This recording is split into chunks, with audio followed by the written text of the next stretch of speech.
Today's episode is brought to you by Hanif Abdurraqib's A Fortune for Your Disaster, one of Publishers Weekly's most anticipated collections of the fall. Khadija Queen writes, A Fortune for Your Disaster proves that if you pay attention, Black people have defined and still define themselves for themselves amid roses and dandelions, cardinals and violets, the blues of music and police uniforms, prayer and swagger, Kehinde Wiley paintings and too many funerals, the streets of bleak cities and the fraught histories of a kill or be killed nation. A Fortune for Your Disaster is out now from Tin House Books and available from your favorite independent bookseller. And now's a good time to pick up a copy of Hanif's new poetry collection, as we will be in conversation about it, and hopefully this will air mid-October. Next up is my conversation with Xuan Juliana Wang about her debut collection of stories, Home Remedies. Juliana adds to the bonus audio archive a reading of her essay, Long Live Chinatown, Especially When I'm Gone. Did I create the myth of Chinatown, or did the myth create me? You can find out how to become a subscriber to the bonus audio material, as well as discover various other enticements to support the show at patreon.com/betweenthecovers. If you value these conversations but would prefer to give a monthly or a one-time donation, you can do so by going to tinhouse.com/podcasts and click support. Enjoy today's program with Xuan Juliana Wang.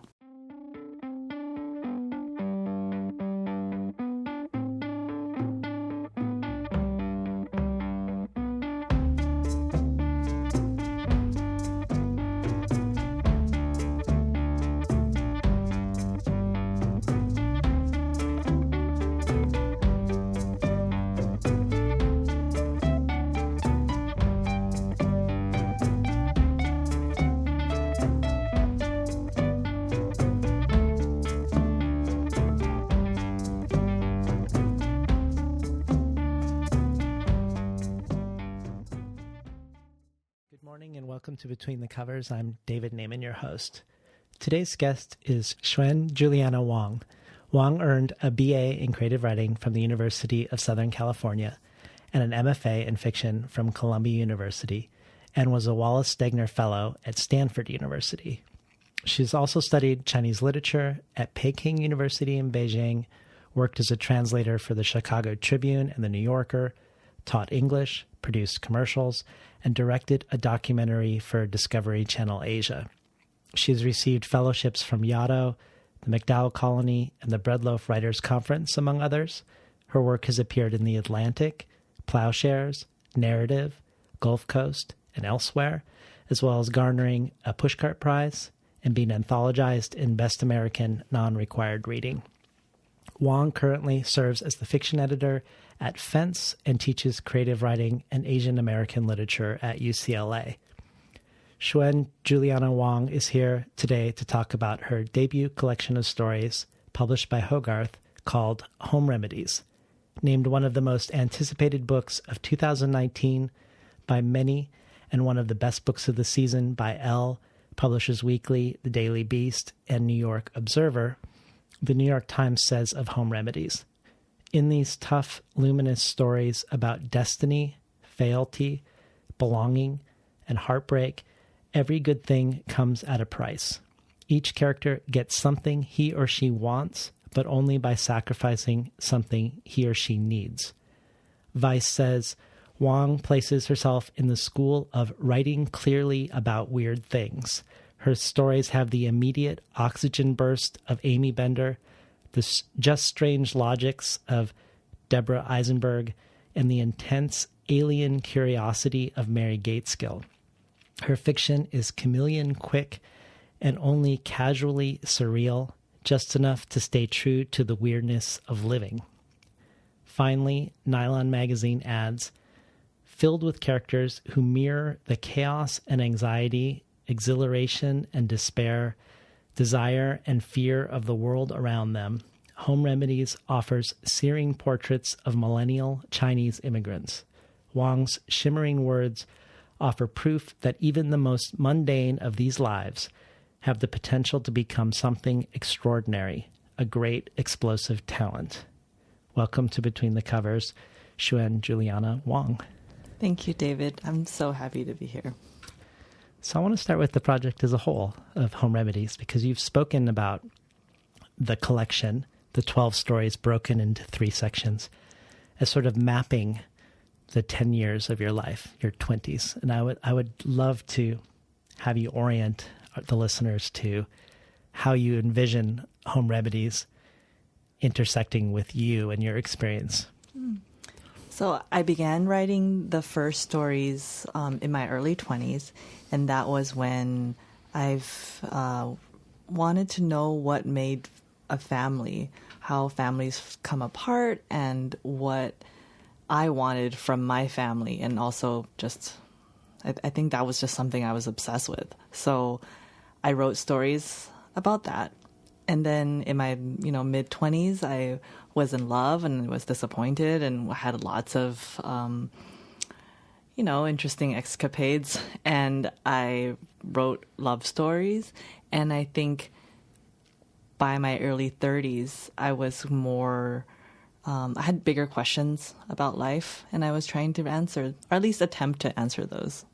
So family, section 1, love, section 2, and time and space, section 3, yes, become in a sort of a way the trajectory of you. Yeah. Even though none of the stories are autobiographical. True. Yeah. Yeah. That's interesting. The stories of Home Remedies are centered around both Chinese and Chinese American protagonists, and they're often intergenerational. Yet it feels to me like the collection is doing something different, that it's sort of operating on different terms that make it new and fresh than perhaps the most familiar tropes we might expect from literature of immigration to America, in America. And because it feels so surprising and unpredictable in this sense that as I'm reading these stories, I don't know where they're going, which feels like one of their great strengths. I don't feel like the familiarity that I might expect. It made me suspect that maybe you were aware of certain overused narratives or stereotypical stories, that maybe you were pushing against something or avoiding something altogether in immigrant literature in English.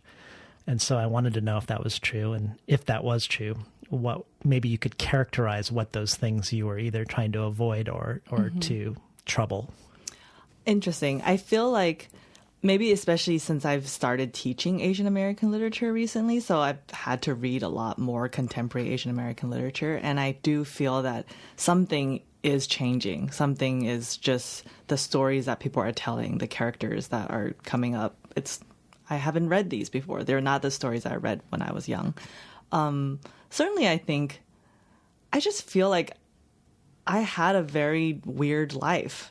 And I never saw that in writing. I never read a story about it, and I never saw it, in a movie. And I didn't purposely write against that trope, but I was just trying to be truthful about the stories I wanted to tell. Is there a trope or tropes that you could articulate that are unsatisfying to you as a reader, but that maybe you have seen too commonly before this generation of writers? I feel like I'm not concerned with making my parents understand me. I'm not concerned with defining who I am against who they want me to be. That's just not my story. So I'm not going to tell that story. Well, you've said that you consider the book after Ian Lee and after Ha Jin with regards to capturing an unrepresented contemporary moment. Could you unpack that a little for us? Why these two writers that you're working under, in a sense, or extending from your experience of these writers? Well, Ha Jin is really interesting to me because he basically he went to school in the same university as my parents in the same town, Harbin, where they lived before they immigrated to the States, a little bit before me. And when I first read Waiting, I felt like I was communicating with some part of my parents or something. I had a different channel into them. And in a sense, he's always stayed kind of my parents to me because they're the same age and they were from the same place, you know. And I think Yin Li is an ongoing conversation I've been having. I really admire her work, and I feel like it's changing and becoming really different and really this is like an intellectual conversation about literature I was never able to have in my life with any person that I grew up with, all my family. And I think I was able to have that by reading her all these years. But I do feel so completely different. And I don't know where it is that separates us. But I know that the way that we see the world and the way that we're processing is completely different. And I admire her, but I also really don't think we're doing the same thing. Mm-hmm. Well, one of the most generative and compelling aspects of Home Remedies for me is the specific moment in time that you are sort of dilating, because we get tensions and disconnects between generations, which is something that you often expect in immigrant literature. Both within China, we get these tensions. Within America, we get these tensions, and between generations in China and America. But because you chose a period in China's recent history where it experienced both an unbelievable amount of growth and an unbelievable amount of wealth generation, the distance between one generation and the next, and the difference between the experience of one generation to the next is extraordinarily immense in perhaps an unparalleled fashion.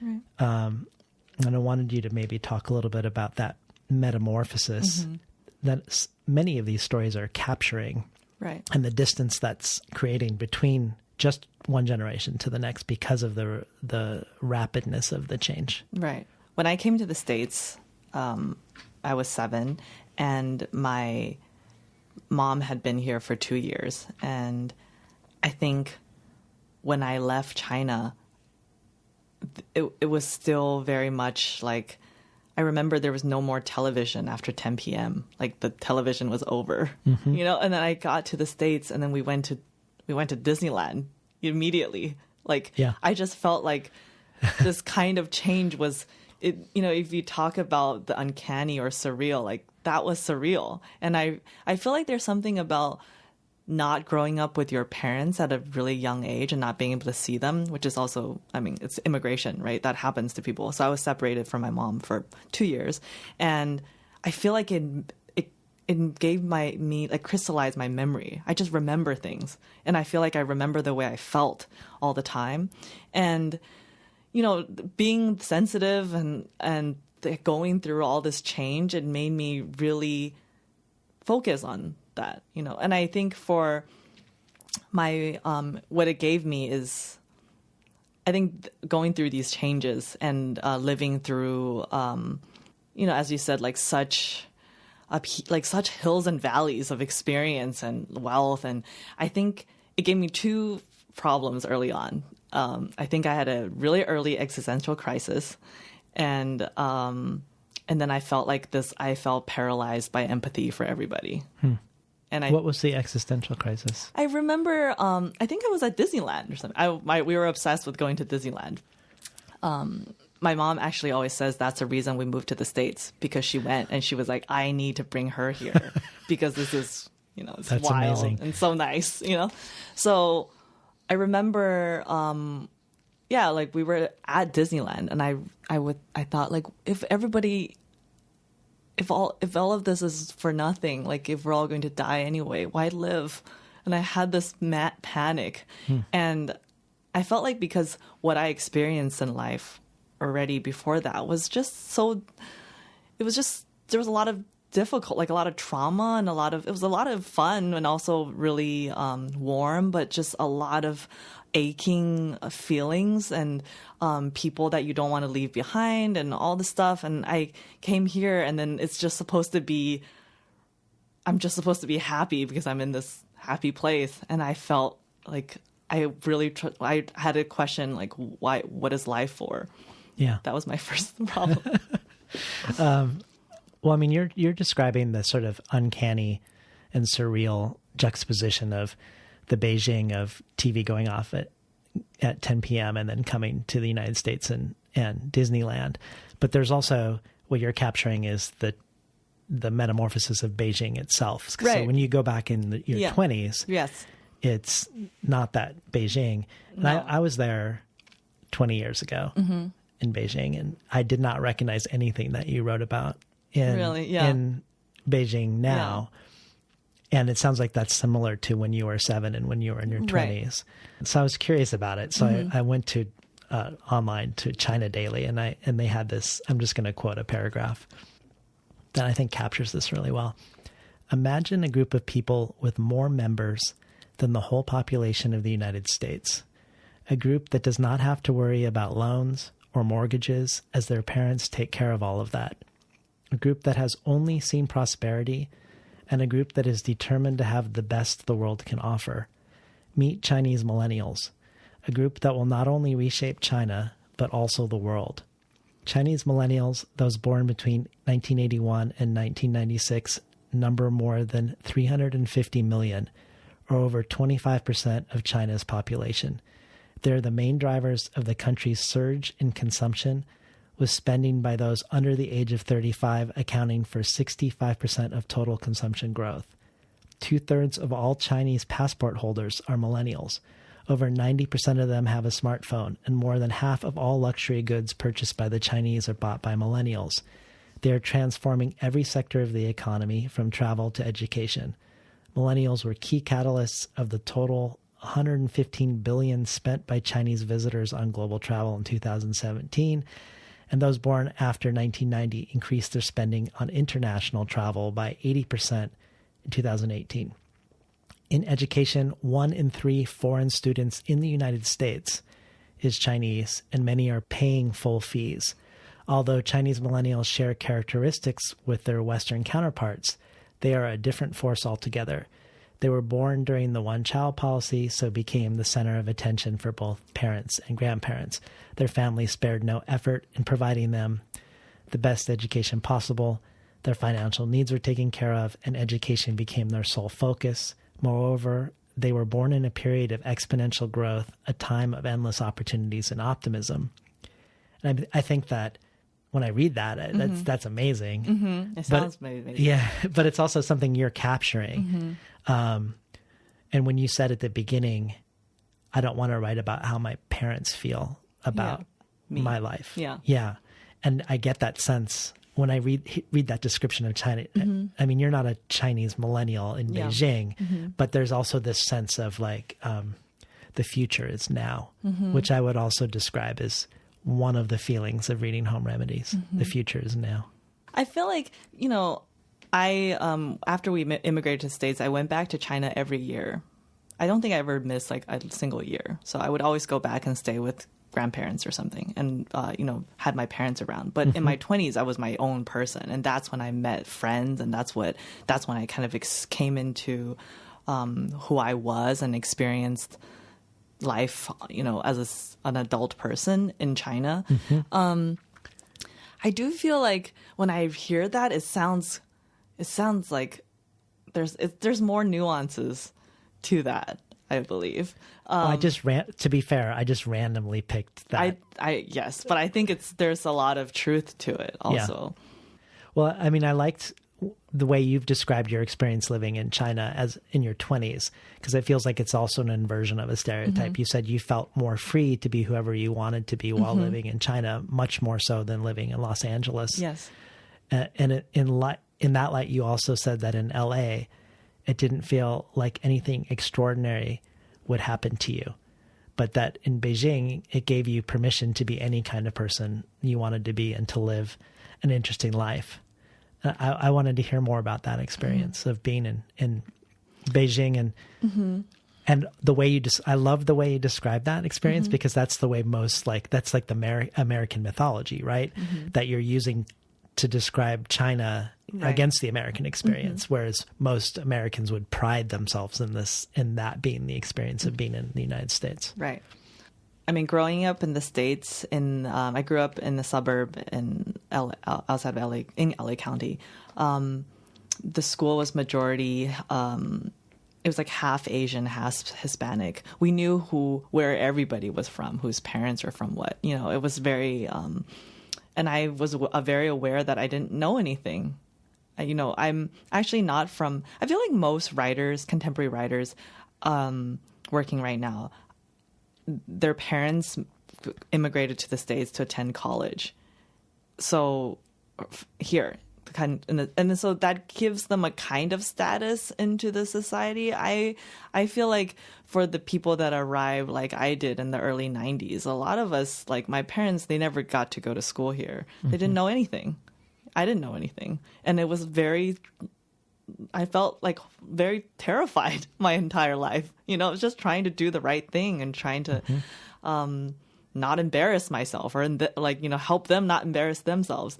And I felt that made me feel like I was just going to keep living this life and eventually be an accountant or something. And then when I went back to Beijing, I felt this freedom. I felt like no one expected me to do anything. And maybe it was also because I've never felt special at all in the States. I was like just another immigrant daughter just trying to get good grades so I can go to college.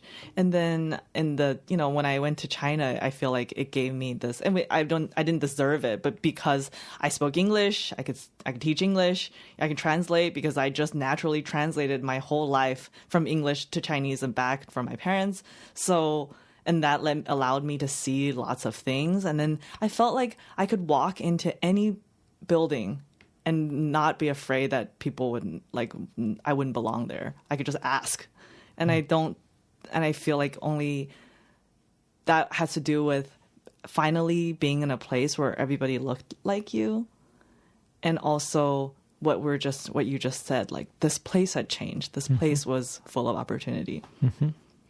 Is it really true that you ended up in China partially because Amy Bender refused to write you a recommendation for MFA program until you had done more living? Yes. She said 2 years. 2 years of doing something else other than going from your BFA to your MFA. Yes. I cried. I was very upset. Yeah. And how bold of her, though. And she says she doesn't remember this, which is really, yeah. Yeah. Do you look back and feel grateful for it? I feel like I owe I owe everything to that decision. I would be a completely different person if you'd gone straight into an MFA. If I had gone straight into an MFA. Huh. In case you just tuned in, we're talking today to Xuan Juliana Wang about her debut collection of stories, Home Remedies. Well, let's talk about some of the stories that engage with this generation of Chinese millennials. So tell us a little bit about Days of Being Mild, how that came to be and what it's about. I wrote Days of Being Mild, I think in one sitting. I wrote it, I had moved back from Beijing to go to MFA, and I wrote it during the first week of class. Wow. It just came out of me. And I think I wanted to write this feeling before I forgot it. This feeling of being young and stupid. And it's being young and stupid, I guess, or drifting, but also affluent too. Right. I feel like, to me, it didn't seem like affluence was the part that made them feel good. I think it was the freedom. No one was watching. No one is making you do anything. Yeah. And I think I was actually really thinking about like Ryan McGinley's photographs. I read, like, I saw the kids are all right, like, on the internet, I think, in Beijing. And I went to so many photo shows. Like, I really like contemporary photography. And I think I just looked at people's faces and I'm kind of shy, so I usually don't look at people's faces. So I felt like all these photographs and like giving me ideas of different scenes and different situations. And I compiled these kind of sketches together. But I felt like the feeling of why would you want to leave this place? Is it still, because the big question of my parents' generation and their enduring question of their life is, how do I leave China and how do I stay in the States? And I think in this time, the question is it still worth it to leave? Should I leave? Right. And the main character's hiding that he's going to eventually potentially go and follow the expectations of his family to Louisiana and work the oil fields that his family owns. And even like as a reader, I feel like, or as like somebody who knows who's driven through Louisiana, I'm like, that's not better than your life. No, than making his music videos. Yeah. Well, Alexander Cheap, he picked and presented this story as part of Electric Literature's recommended reading series. And he said this: I remember when I read an earlier draft of Days of Being Mild back when I was on the faculty at Wang's MFA program at Columbia. Finally, I remember thinking, the Chinese wealth youthquake that became the subject of so many trend stories seemed always to talk over the lives of the people described instead of letting them speak. But here was a story from inside that moment. And then later Chi says, yes, your father in Beijing could buy you an oil rig in Louisiana and an American visa to go with it. But what if you wanted to be a DJ or a photographer or a model or a porn star or some combination of these?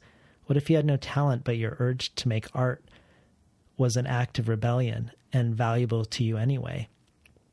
And most poignantly, Chi poses the question, what is it like to enact a life as an artist according to Western standards and become illegible to yourself and your peers, much less your family, and yet still love it? Lastly, he points out something that I love and I think is true about the collection at large.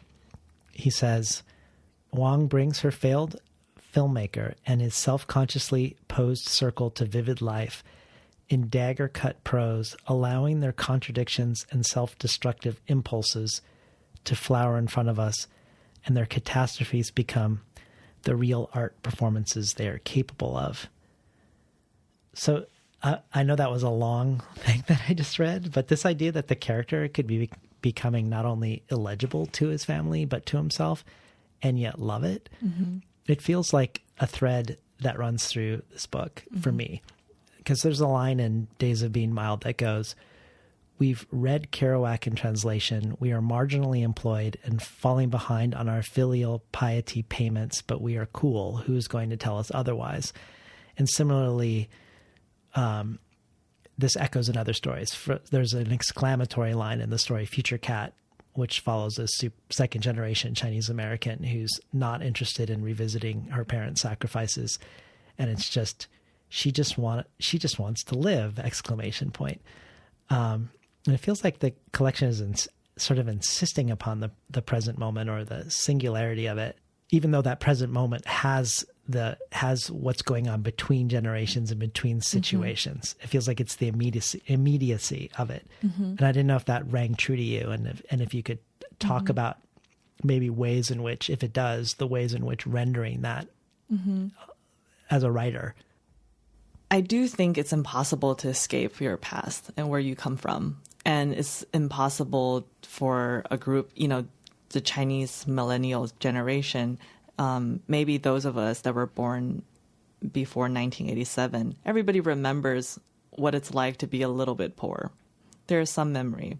And then to not worry about it again is mind-blowing.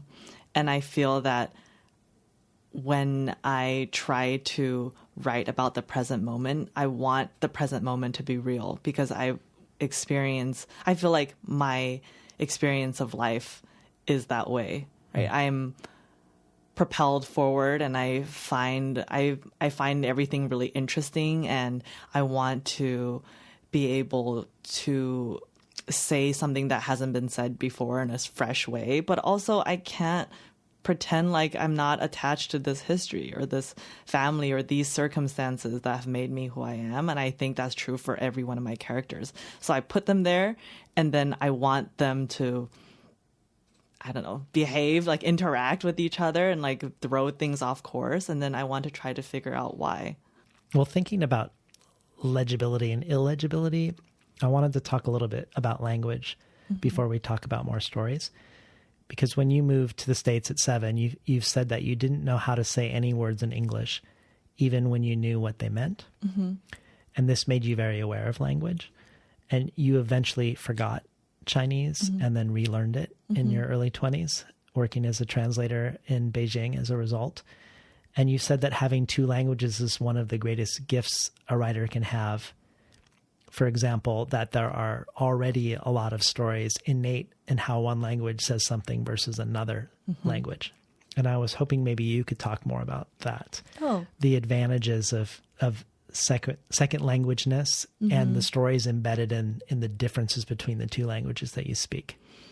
I was telling somebody about this earlier. I think my understanding of people and situations, so much of it has to do with, I think my first move in the writing a description is I translate it into Chinese and translate it back into English, because it's always like it's something else, you know? It's like another way to get to the same idea.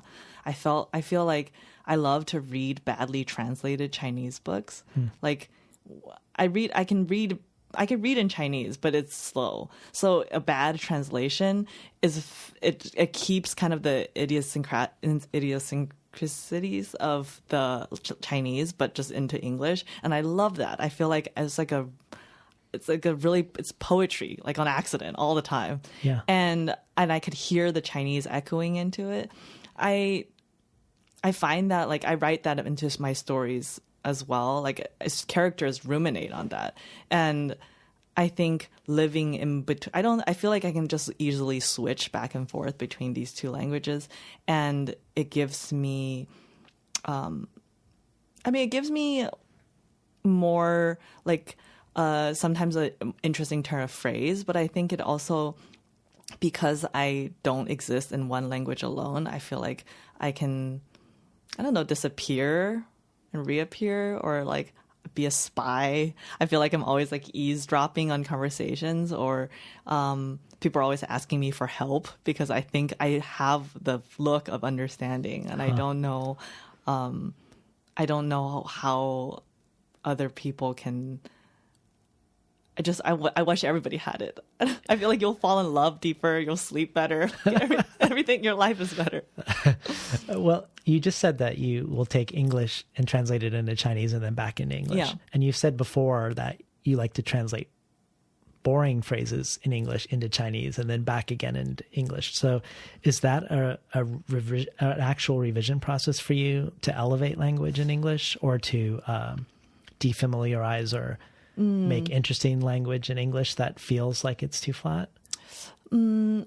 I don't think it's a conscious move on my part, but I find myself doing it all the time. Or like I'll just be walking around and be like, oh, hug. And I break it down into Chinese and I'm like, huh, and I just think like, oh, that's 2 movements, or like, I'd like to think about the characters, and like just like what big pictorially they mean, and like why 2 components mean this word. And then if I write those 2 components out in English, does the same idea come to the reader? Usually it does. Or idioms, or just, the kind of the really bad poetry that, my family will say, like for laughs. I'd like to translate it back. And it's like always, it's always makes this language richer. And I think also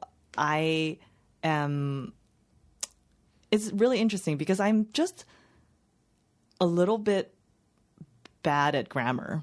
I'm just forever. I feel like it's never going to get better. I think I come to English from this language and I bring some kind of baggage, and I'm never going to like gallop as fast as the next person. Yeah. It's a different way. And I think maybe because I'm aware that I will never be able to write that kind of perfect, crisp, I don't know, cerebral prose that I really admire.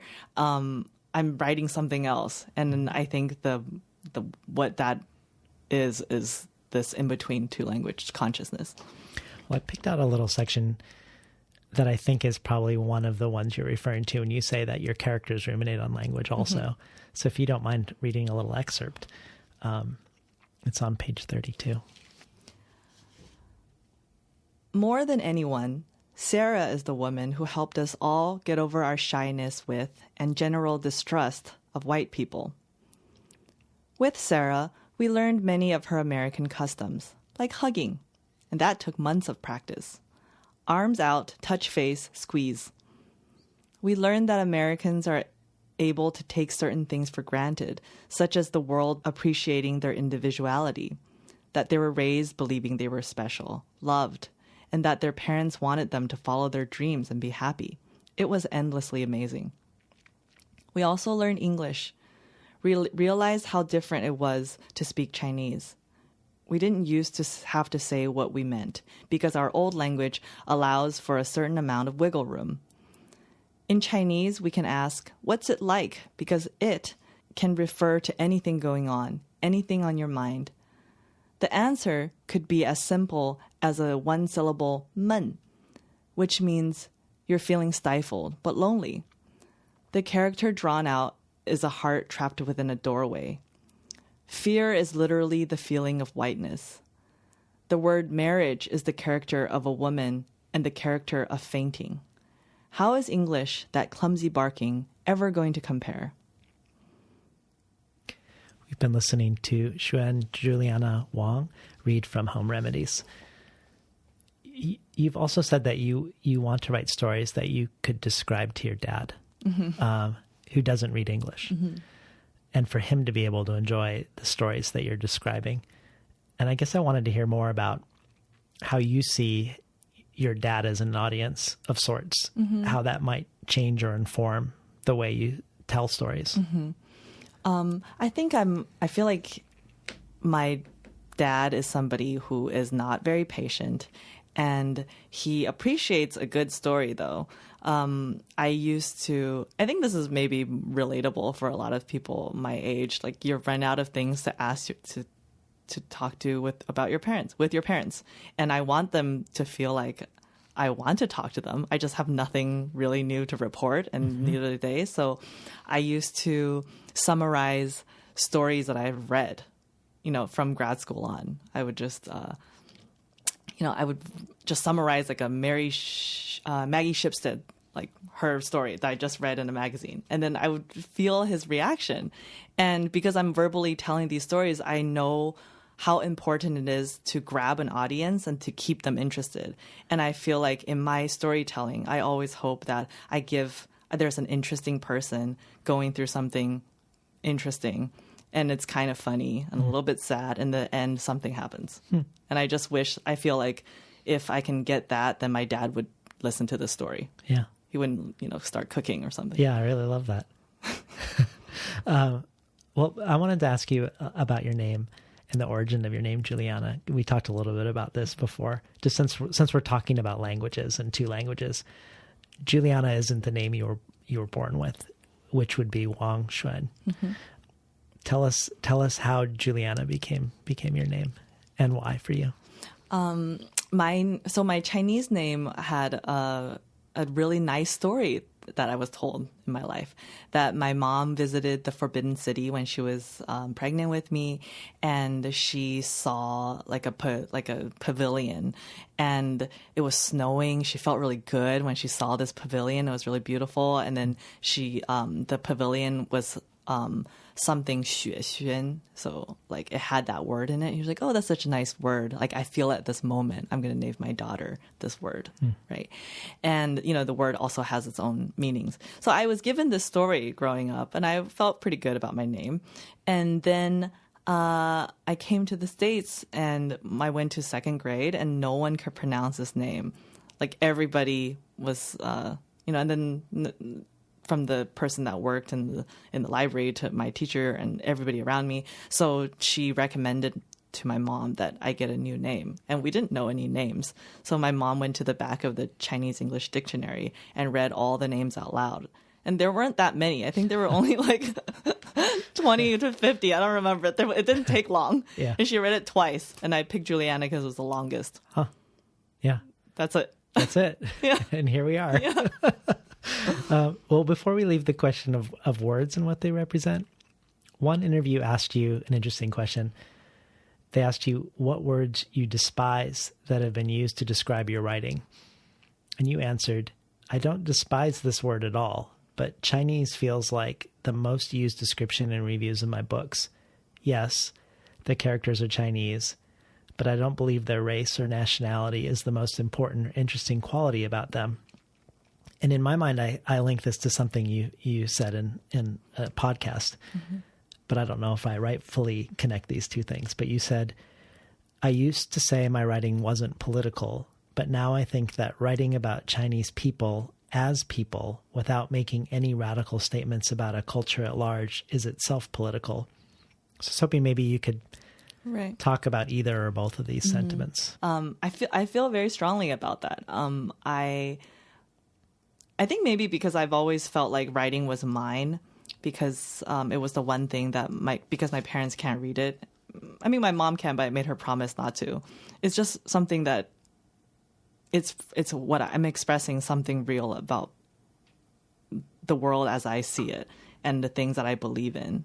And I think that because I'm from China and because that these characters are often Chinese, I don't feel like I have any responsibility really to be being a political, like a outspoken, political figure or like a intellectual on China-US relations. And I think because I do think that it is on purpose that I do this, that I don't feel like I need to make that statement. Well, the word that I think about a lot in relationship to this book is the word home in Home Remedies, because this isn't, as we've talked about, a typical book of immigrant arrival in the United States, which means home is less clear. And people also aren't staying in one place in this book. There is a lot of movement.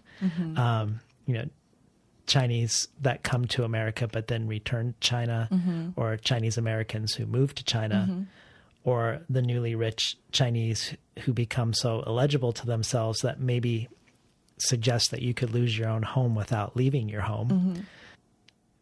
So I guess before we leave the generation of uber wealthy Chinese millennials, which I want to do because I don't want to give the impression that the collection is only about the wealthy Chinese millennials, because it definitely is not.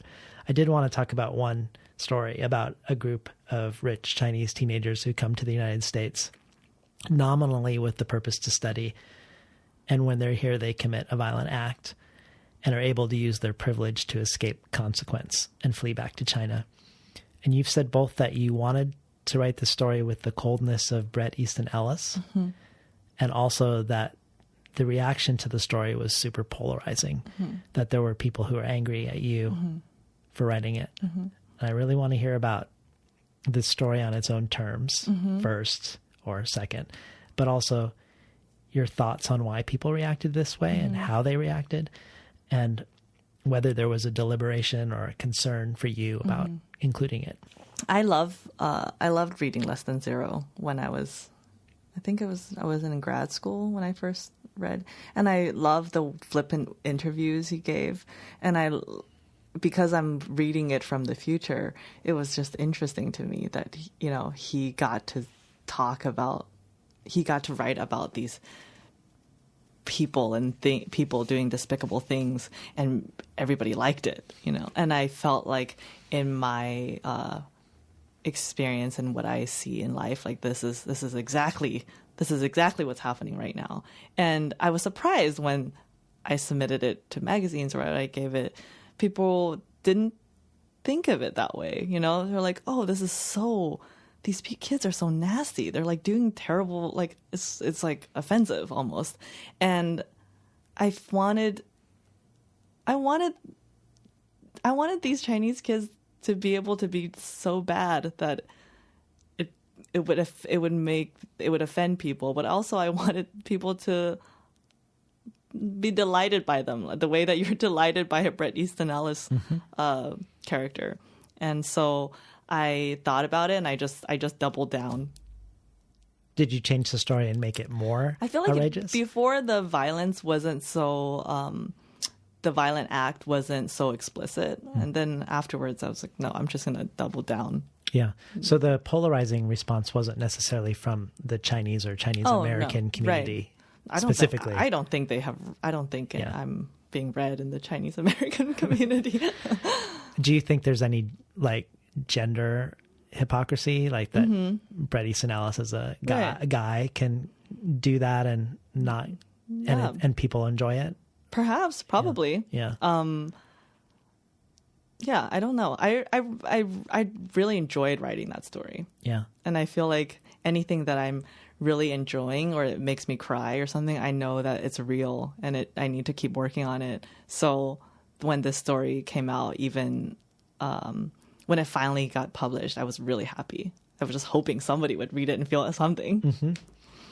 Well, you teach a class at UCLA called The Bad Kids, and you said you've waited your whole life to teach this class. Yes. So what is this class and who are the bad kids? It is a Asian American literature seminar in the creative writing department, I think. I'm very new to academia, so I feel like I'm so incredibly earnest. And I picked 8 novels, 1 collection of poetry. There's a graphic novel, and the criteria was that all these kids were quote unquote bad. And there's Wakey Wang's chemistry, The Incendiaries, Ling Ma's Severance, and I feel like Diana Nguyen's Ghost of, and more. I just can't remember off the top of my head, but the accumulation of that class was so interesting because in the beginning, everybody was, I feel like the class had a nice title, but they didn't understand why these kids were bad. I was like, well, somebody is disappointed in them in every story, right? In every book. And are they conventionally successful? Every character, are they conventionally successful? Or like, are they, what do they feel guilty about? What is it that they want from the world that the world is not giving them? And I think that this kind of writing didn't exist when I was, in my teens. I'd read everything. I didn't know what to read, so I would go on LiveJournal and look for like older people who lived in New York, and I would just try to see if they were reading something. And I remember there was like this one badly translated book called Shanghai Baby, and it was like the bad girl manual of the time. Like, and she was like, drinking and going to parties, but it still felt like it didn't feel real. It felt like it was an exhibitionist act or something. Yeah. And then when I started to read Haruki Murakami, I also thought like these were the first time that I vaguely saw myself, reflected in literature, only because we were the same race, but not even, really culturally completely different.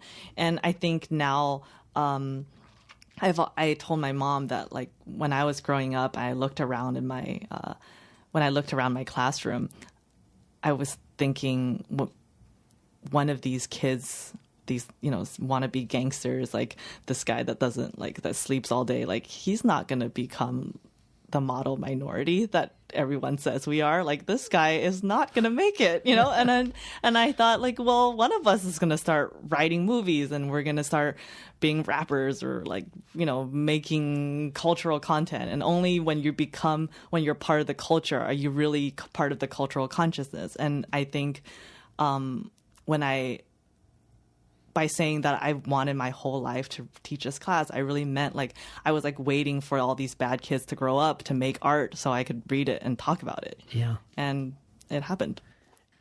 Well, let's pivot to some stories where we're not talking about those super affluent. You've said that some of these stories are based on working class relatives that you knew growing up, who you felt their stories wouldn't have otherwise been told, and that you wanted to make their stories visible. Talk to us about a story in the collection that it somehow in your mind is connected to people that you knew growing up, working class, and how we would see them in it. Man, so many of these stories. Maybe we can talk about like White Tiger of the West is set in Changchun, where I lived when I was younger. And what happened in that story is modeled very close to what I did in my life, which is that my parents had this kind of my parents and their friends had a kind of makeshift hostel situation where they would we had a lot of beds in our house, and if people needed to stay for a while, we would go and pick them up and like take them to their babysitting job or something. And I feel like I spent a lot of time with adult strangers who like left their kids at home, who were really nice to me and told me about all of their like all of the things that they were wishing they hoped to get from this like from moving to the States and no longer being a doctor. And I saw that with my own parents, and I feel like there's no way that I can ever judge these people. Like I can never treat somebody that works at a motel, that behind the desk in a motel, like he's not a person, because I think like I knew them. They were me. Like there's no difference. And I wanted to write that. I wanted to write a character because so many of my mom's friends that I grew up with, work in motels because it's a job that you don't need to speak much English to do. Interesting. So, in case you just tuned in, we're talking today to Xuan Juliana Wang about her debut collection of stories, Home Remedies. White Tiger of the West is actually my favorite story in the collection. And it's about a boy who grew up in a forgotten industrial city in China who reinvents himself as a Qigong master to escape a dreary life at the local factory. And after he sort of builds up his reputation through various Qigong-related feats, including eating glass, he travels to America with the hopes of having a different life in America, given his change in status around his reputation as a Qigong practitioner. But the Chinese Americans who come out to see him present his Qigong, instead of being impressed, they're kind of disgusted by it.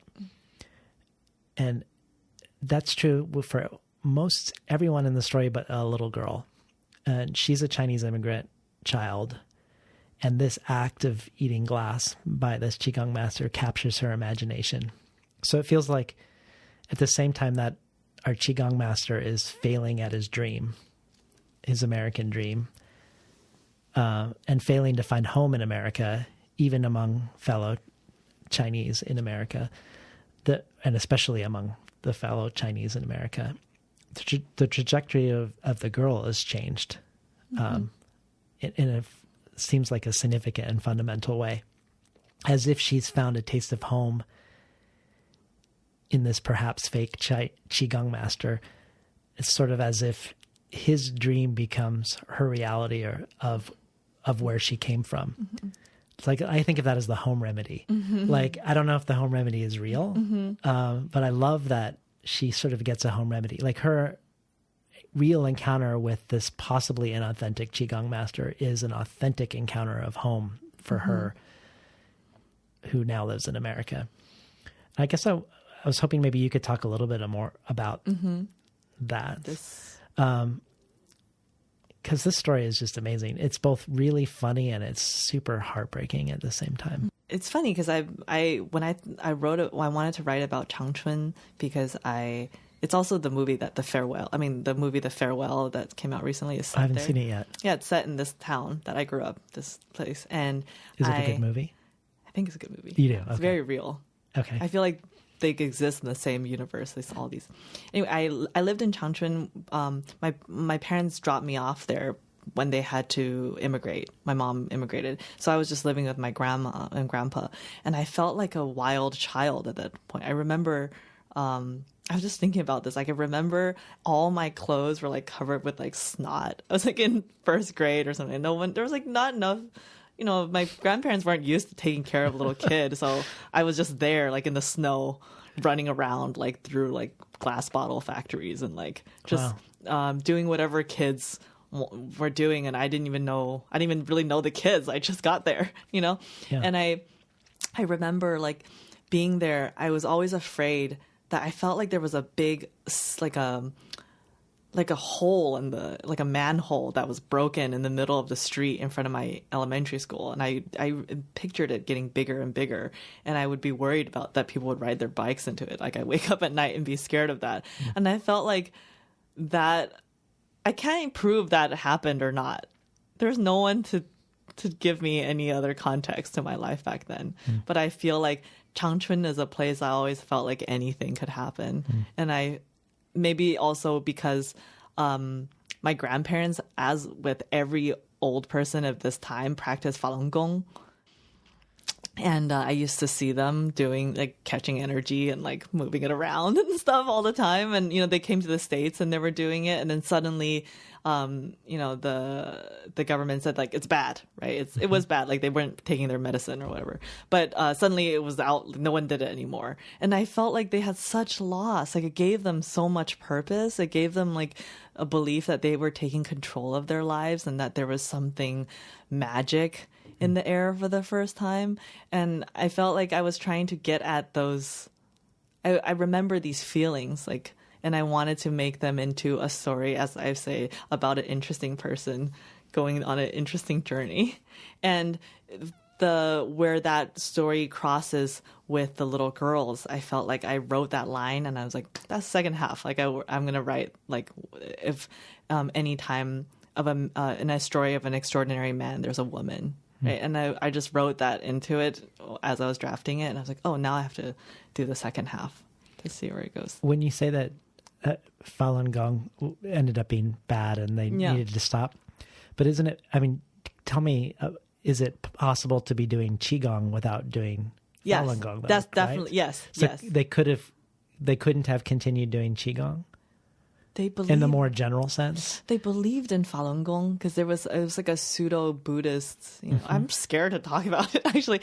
I feel like people take it very seriously. Yeah. But I think I saw a lot of people practicing Qigong my whole life in China, and lots of people claim to be like grandmasters in Qigong. They can like heal you and stuff. But I think there's something about Falun Gong that seems so magical. They worship the Li Hongzhi so much, and I think that was like some power that everybody would want to have, like especially if you're a nobody. Right. Like why wouldn't you want that? Yeah, of course. I wanted to return maybe obliquely to your saying when someone asked you which word do you despise, and you said you don't despise Chinese, but that people focus on the identity being Chinese. Because what's true about this story, and also true about a lot of the stories, is that the narrative friction is rarely between a Chinese person or a Chinese American protagonist and someone who isn't Chinese. Yes. White America is not really foregrounded in this collection for the most part.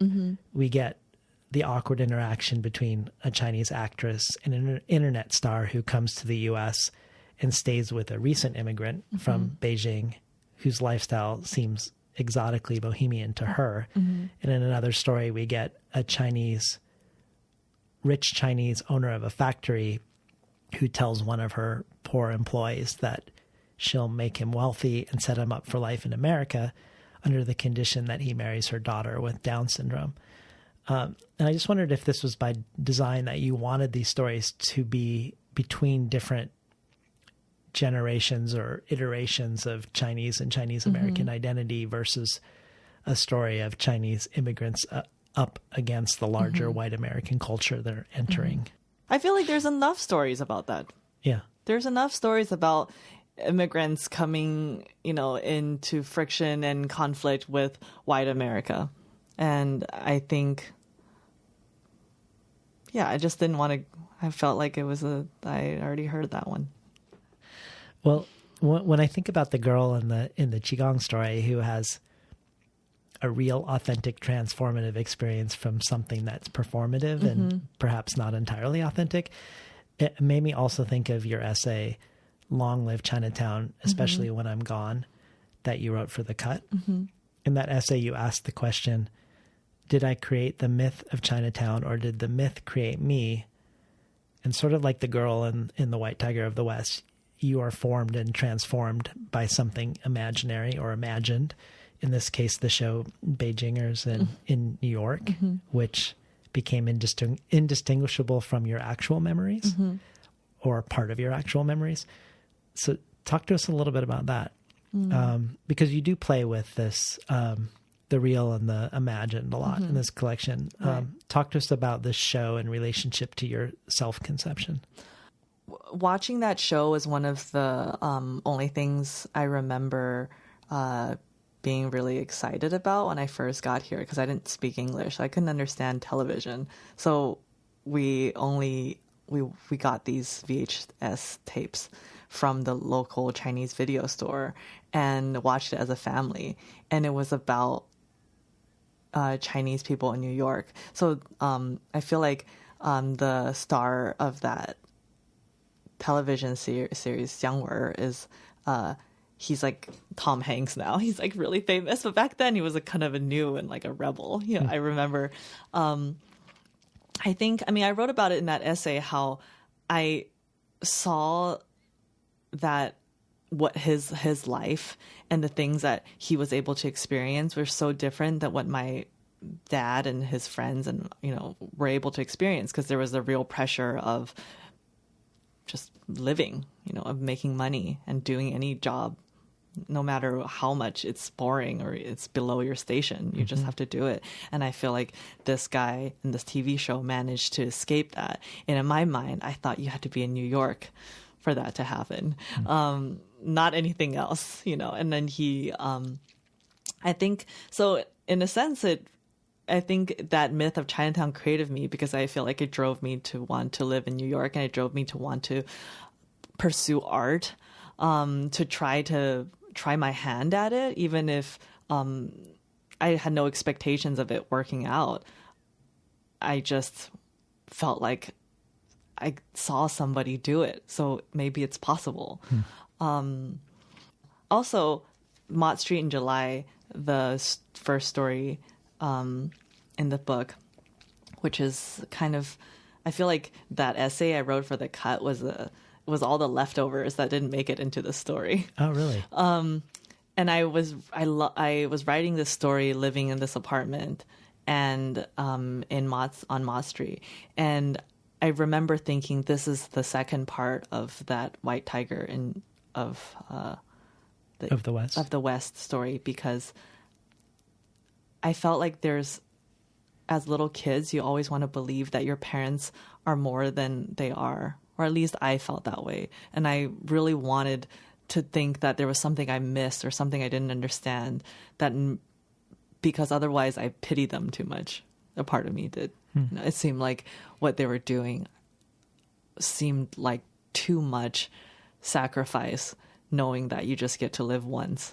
And I was afraid that they were unhappy, or that they would, that I was responsible somehow for that happiness. So I think in both of these stories, it's kids looking at parents, and either you believe that they are more extraordinary, that they are possess some form of magic of some kind, or you believe that they don't, and you need to turn away from what they want. Like, you need to turn away from them. Yeah. So, well, I would love it if listeners could hear a little bit from the White Tiger of the West. In the province of Heilongjiang, in a town north of Harbin and just east of Qiqihar, lived a boy named Tutu. As a child, he was short and sickly, with the skin color of peeling eucalyptus bark. Most of his youth was spent in a forgotten industrial city covered in hard, sooty snow, and it appeared that Tutu was on his way to becoming just another knitted cap on a dreary, snowy street. His father was a coal miner, a thin, muscular man who looked permanently charred. He returned home twice a year, and each time he would ask his son how old he was, as if he hoped the boy would magically skip a year or two without his knowing. In trying to make himself more interesting to his father, Tutu yearned to be good at sports. He did not excel at badminton because he was too short, or at soccer because he was too slow. In volleyball, not with hands that small. Classmates and teachers had no problem not noticing him either, and thus, with his ordinary face and mediocre grades, he was permanently assigned to the second to last row in every class. And so the calendar moved on, and Tutu inched his way toward manhood, quiet and visibly disappointed with his meager lot. In an effort to cheer him up, his well-meaning mother, Cai Xia, regularly read him newspaper articles she thought he would find encouraging. "Look," she said, "here's a photo of a girl around your age with no arms, playing piano with her feet. Her feet. It says she has to hold chopsticks with her toes." His mother had lived a difficult life, full of compromise and fear. She was grateful for a model's apartment and a job ripping tickets at the zoo. She had no great expectation for her son, only that his life be composed of a little bit more joy, a little less hardship than her own. Tutu only stared intensely of the photo of the grinning piano-playing armless girl. He stared and ate sunflower seeds, cursing his luck for having hands to eat them with. Then, a few days before his 18th birthday, Tutu happened upon a mass of people huddled together in downtown cluster of shops. It might have been a demonstration for a local contortionist, a comedian, or perhaps a salesman selling knives that resharpen themselves. But on this afternoon, there was only a scrawny boy on stage. The boy must have been even younger than he was, shorter, less handsome, and yet he held the audience captive. 10 years ago, I was struck with polio, the boy yelled, and the doctor said I would never walk again. But look at him standing, a man in the crowd yelled back. I taught myself how to heal, how to stand up, walk, and even run. I learned how to do the impossible through the strength and wisdom of Qigong. It can't be, the crowd replied. Hear my story, the boy said as his assistants handed out pamphlets. I can teach you to cleanse your body of its ailments. Join me and you can improve everything you are. Tutu felt as if the boy were looking straight into his eyes. They said I'd never walk again. The crowd applauded and cheered. And yet, with the teachings of Qilun, here I stand. The boy posed like a movie hero. He jumped up and down, and the crowd roared with applause. As the throng rushed towards the stage to grab the brochures, Tutu hung back, watching his strong legs in the shadow of the ground. He turned around and began to run. He ran past the glass bottle factory, the soap factory, and the steaming tofu snack stalls. He ran past his elementary school, past students jumping rope, old men playing chess, and women scrubbing laundry on rocks. He ran as if he were being chased, all the way back to his apartment, because he couldn't wait another minute. He ran up the stairs through the front door and into the bathroom. There, he slammed the door and stared at his flat, pimpled face in the mirror. There were several selves that belonged to him, existing simultaneously. There was a self he knew he was, a self he wished he was, and a self he was going to be. All three possible Tutus presented themselves to him, and he realized he could choose beyond them, a rebirth, like the boy who told people that he shouldn't be able to walk, or the mother who lifted a 2-ton truck off her child with her bare hands, the ordinary bespectacled clerk who dared to ask a goddess from the heavens for a kiss, and the general who led his troops bravely into certain death. These myths and legends always began with an uninspiring nobody. In other words, somebody just like him. Tutu could be an ordinary boy. He could get a job at the local factory and be like one of those men who walk out of the doors every night with a small bottle of liquor knocking against his chest pocket. But as he looked at himself, his face grew hot with what he knew must be the earth's energy. A vision appeared before him, brilliant and clear. Tutu was going to master Qigong too, but he wasn't going to do it as a follower. Something amazing had to happen for that. Something incredible had to come true. If Caixia was still alive today, she might not even be able to recognize her son, Grandmaster Tu.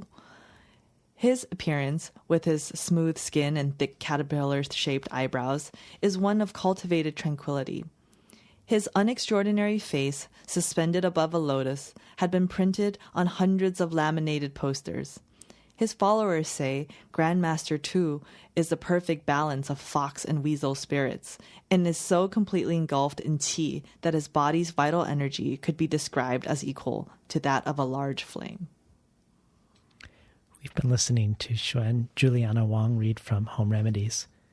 So some of your stories move beyond this question of myth and imagination and go fully into either the fantastic, like Mott Street in July, with the fish generation and the carp invasion, or into the science fictional with Future Cat. And the Kirkus Review, I think, captures this when it says, use the uncanny to parse generational misunderstanding and the surreality of contemporary life. And I suspect a lot of people might throw out the words magical realism, even though that's more appropriately tied to the Latin American tradition. So I guess I just wondered what, if anything, you would connect it to. Is there something you would connect the fantastical elements to, either in Asian American literature or storytelling in your family or otherwise? Or That's such a great question.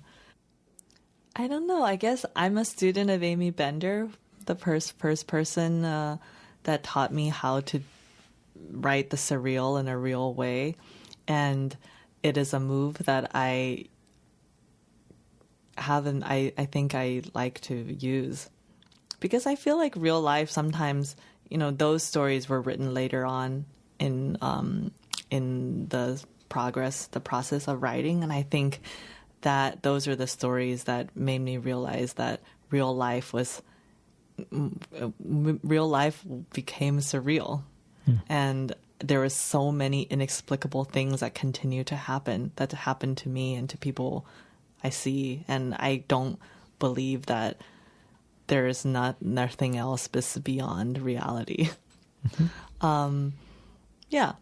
But I don't know if I'm following a tradition, to answer your question. But it's interesting that Amy Bender comes up again, that she was pivotal for you going to China instead of your MFA and also around this. Which brings me to the question of other writing advice that stuck with you. You studied with a ton of really luminary teachers: Alexander Chi, Amy Bender, T.C. Boyle, Victor Laval. Anything that you find reverberates with you as you write, or particularly around Home Remedies, that you feel like there was advice that you got from teachers that would be interesting for other writers listening to hear? I think Donald Antrim was extremely influential to me. I really enjoy reading his short fiction. Also, I enjoy everything he writes. I think he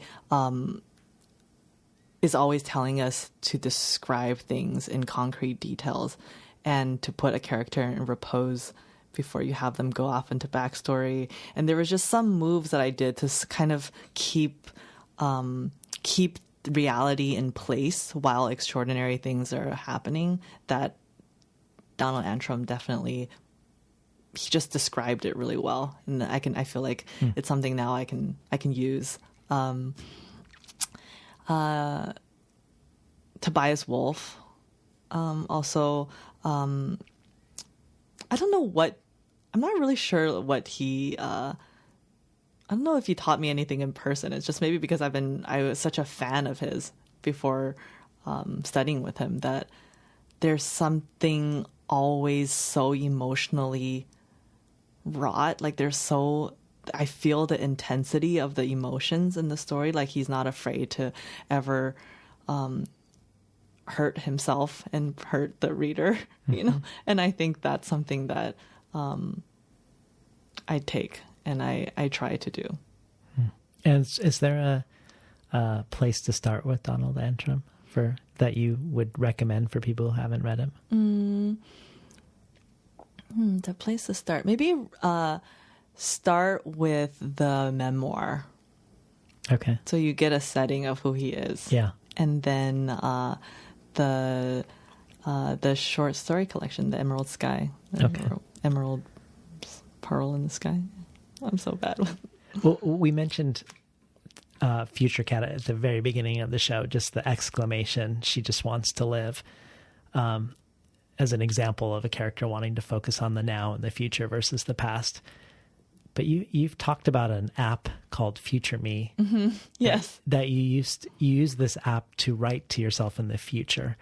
And I guess I want to hear about this app, both on its own, but also if it plays any sort of influence or role in Future Cat, right, as well. I think, so futureme.org was when I first got my own dial-up service. It was a website that you could go to post date emails to yourself. So it was really exciting because you would write something that would come back. At first, I would do it, for a month later, and just to see if it worked, and it did work.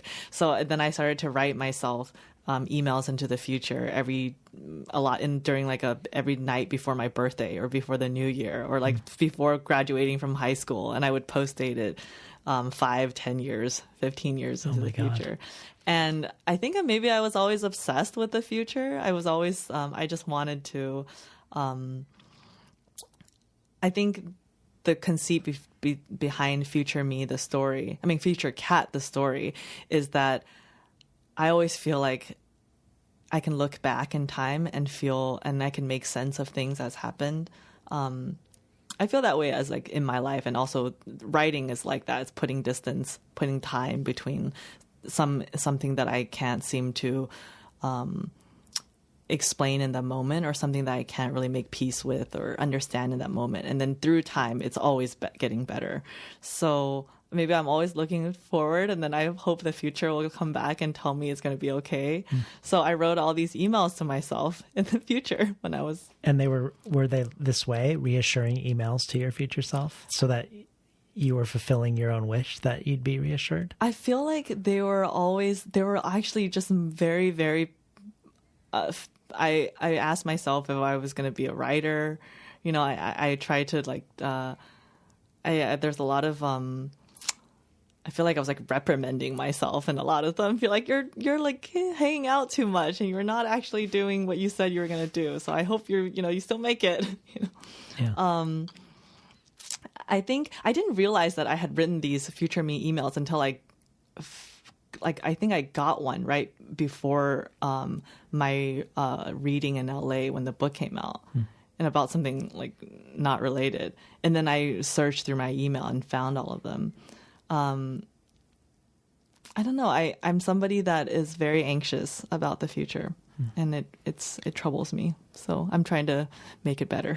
Well, it must be gratifying to get an email where, am I going to be a writer when your book's coming out? Yeah, no, that was amazing. Yeah. I feel like I still can't believe it.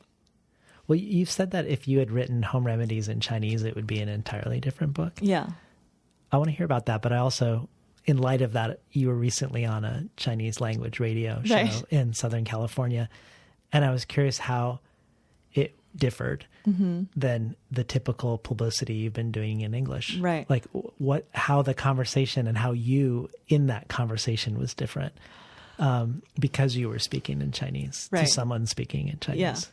Yeah. I think I feel like in Chinese I'm about 80% of who I am. Something is lost. I don't know which part of it. I think I'm a little less funny and a little more earnest. I can't tell. Also, my voice sounds exactly like my mom's voice for some reason, but not in English, only in Chinese. I felt like because I grew up listening to that radio station. I woke up in the morning and I heard it all the way until I got dropped off at school. Like the people on those programs are just, I feel like I know them, and they were talking to me my whole life. And I felt like, I know that I know this book is not going to be translated. It's very unlikely into Chinese. And so I felt like it was kind of my responsibility to say, to just represent somebody that makes art for a living. I'm not successful. I just tried, and I'm given an opportunity, and I feel like I'm always. I feel like something happened to me in high school where I had a really amazing English teacher. And I remember every year I would go visit her, and I would tell her like, "Oh, now I'm going to grad school, and now I'm writing a story about this." And she told me, "You're so lucky because your parents didn't ask you to do anything else. There's so many more talented kids that you grew up with that I've taught. There are people that are very talented, and they're like a veterinarian in Hawaii or something." Wow. And she was like, "You got to do this because you're loved. You're responsible to like keep working harder," or something. I don't know if she said that, but that's how I felt. That's how I took it as. Yeah. And I feel like because I'm able to speak Chinese, like I feel like it's kind of, I wanted to talk about it on this radio show that I know so many people listen to, and I wanted to just be honest about this experience. And it's like, I wanted to show that I was grateful to have had the opportunity. Do you think part of the reason why you're 80% yourself and you're not as funny, when you described earlier that you wanted to write in a way where you weren't caring about what your parents think? Yeah. And so in a way you're writing in a language that they have less access to. Right. Do you think that's part of it, that they could turn on the radio?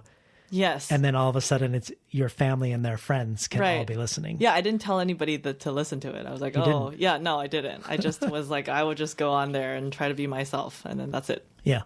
And I did it. Yeah. Are you happy with it? I don't know. I hadn't listened to it. You haven't listened to it. Okay.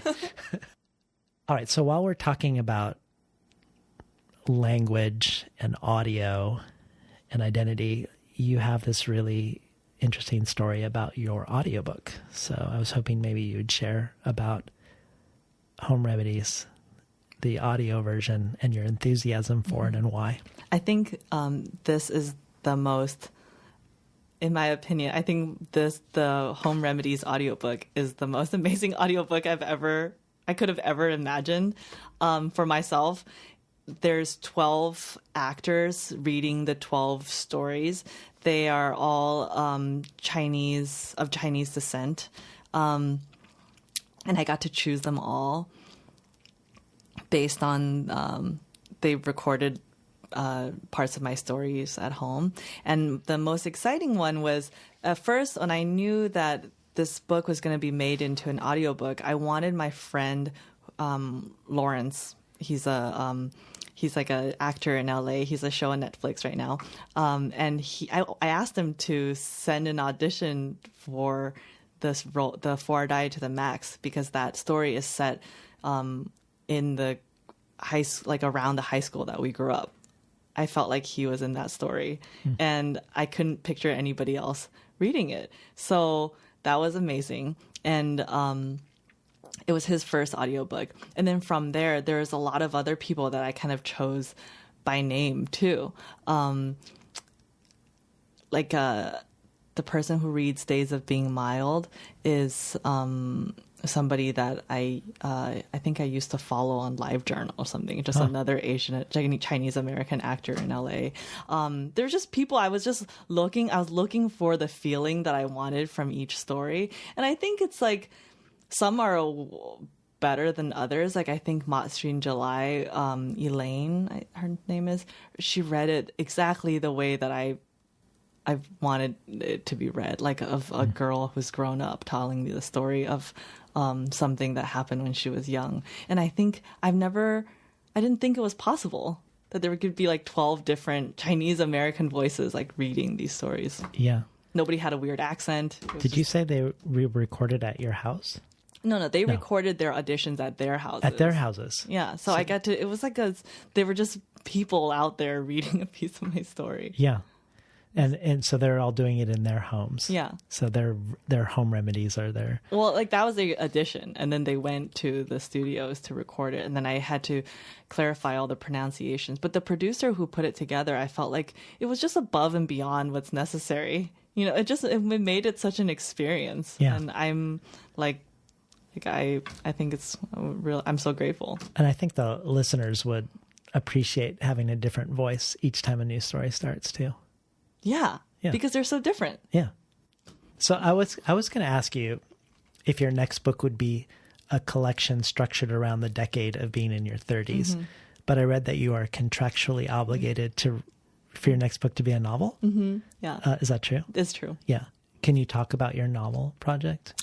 And or good or bad things you've discovered about switching forms?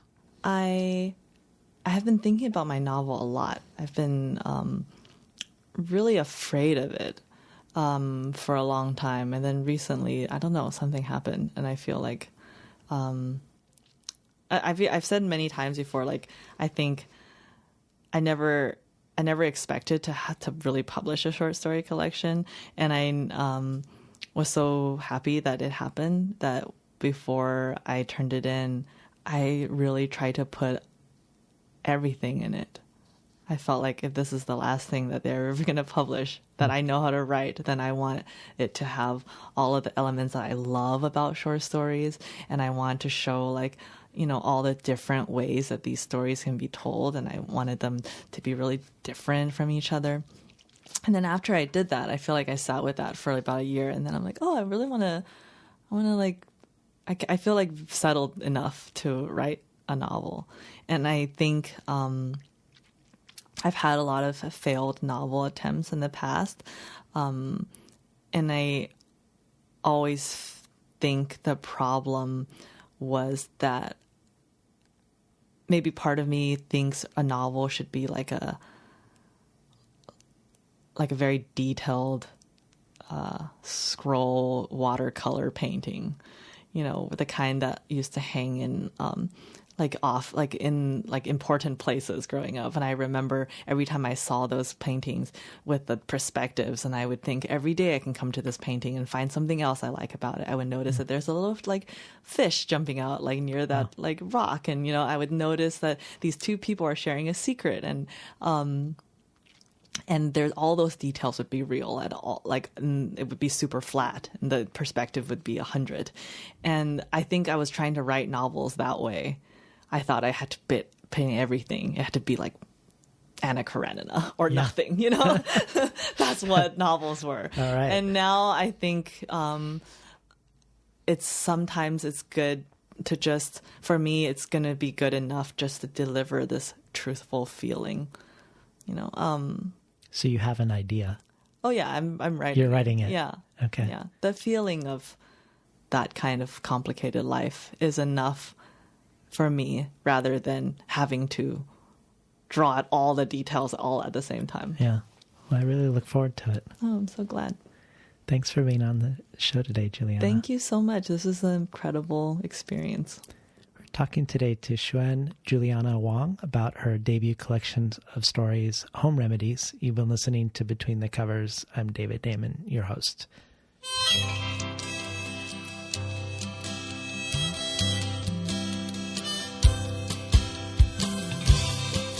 Today's program was recorded at the studios of KBOO, volunteer-powered, non-commercial, listener-sponsored, full-strength community radio from Portland, Oregon, found at kboo.fm. More of Xuan Juliana Wang's work can be found at xuanjulianawang.com. Juliana also adds to the bonus audio archive a reading of her essay, Long Live Chinatown, Especially When I'm Gone. Did I create the myth of Chinatown, or did the myth create me? This joins supplemental material by Brandon Shimoda, Ted Chang, Layli Long Soldier, Carmen Maria Machado, Forrest Gander, Diane Williams, Christina Rivera Garza, and others. All of this can be found at patreon.com/betweenthecovers. Between the Covers. Finally, I'd like to thank Imre Lodbrog and Barbara Browning for creating the outro. Their album, Imre Lodbrog, A Sapatita Me, can be found on iTunes, and Barbara Browning's trove of ukulele covers can be found at soundcloud.com/Barbara Browning.